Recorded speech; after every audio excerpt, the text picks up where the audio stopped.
Why in the world do pastors decide to move? There's a lot of things for the family, a lot of decisions that a family has to make on a personal level. We thought we'd talk about the past and some of the past moves that we made in our own family as Reverend Warren Alnor and Jean Alnor decided to move from Redbird Mission in Kentucky to their home conference.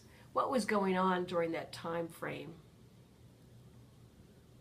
At that time, we had 4 children. And as I said, the children enjoyed their children, they played well. But my husband spoke about the moonshiners from time to time, and they were just out to get him. And so we decided to go back. You had an event from Bill running out and one of the moonshiners trying to run him down. That's right. And I got him just in time. And I saw who it was, and I very disappointed that. And there are many times, and the moonshiners were really very harsh on the people that helped at the mission. And guess what? The moonshiner's wife was our dishwasher at the school.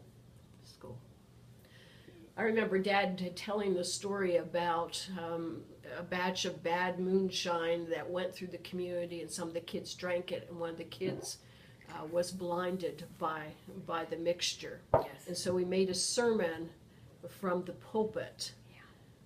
What was the result of him taking such a public stand? Well, they were out to get him. They were determined that one of these days they will get to him, and they were going to try to kill him. So tell him what happened on the front porch of that parsonage. And then on the front porch of that parsonage, the year after we moved, was the new mass minister, and he was killed. He was shot by the moonshiners. Your dad experienced an event while he was on the porch where he felt a bullet go by him and lodge in the doorway of the parsonage. Right. So for that event, it was a decision for the safety of the family. Did you have a moving van come up to the Redbird Mission and load you up to take you to your conference? No, thank goodness we had relatives that decided that they were coming for us. And one was Junior Beckner. He was a truck driver at the time, and he had time to come down, drive down, and pick us up and load all our furniture and so forth. So, Dad also told a story about annual conference and finding out at annual conference whether you were going to stay or whether you were going to move. Can you tell me about an event? An event was this, late at night. I would say it was about maybe 10 o'clock almost. And Dad called, and he said, "Yes, we're moving." And I said, "Well, where are we going? Are we going to Pittsburgh?" Or he said, "Better still, we're going to Somerset, your home conference." Your hometown. And hometown, right. Okay. And I said, "That will be good for the children to So go to school." So how much time did you have to pack up your stuff and get ready?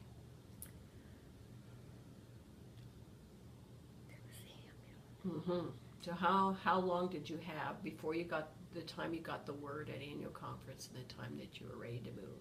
Well, I was hoping, and I told Warren I'm going to be optimistic and go ahead and start packing before he left. Okay. So I had maybe a week or so. No, it didn't take that. It wasn't long. A week or so. That's great. That's great. That's the way things used to be. That's right. The times you stayed in an appointment was usually pretty short. Yes, about two or more years, but most of the time it was just 2 years you were there. But then our longest time was in Somerset, and that was about, I would say, 8 years, right. Years. 8 years, not bad. 8 years to be with home and you're near your home and with relatives. Yes, and I taught school there too. You taught school. Well, thank you for visiting with us today. Well, thank you for asking.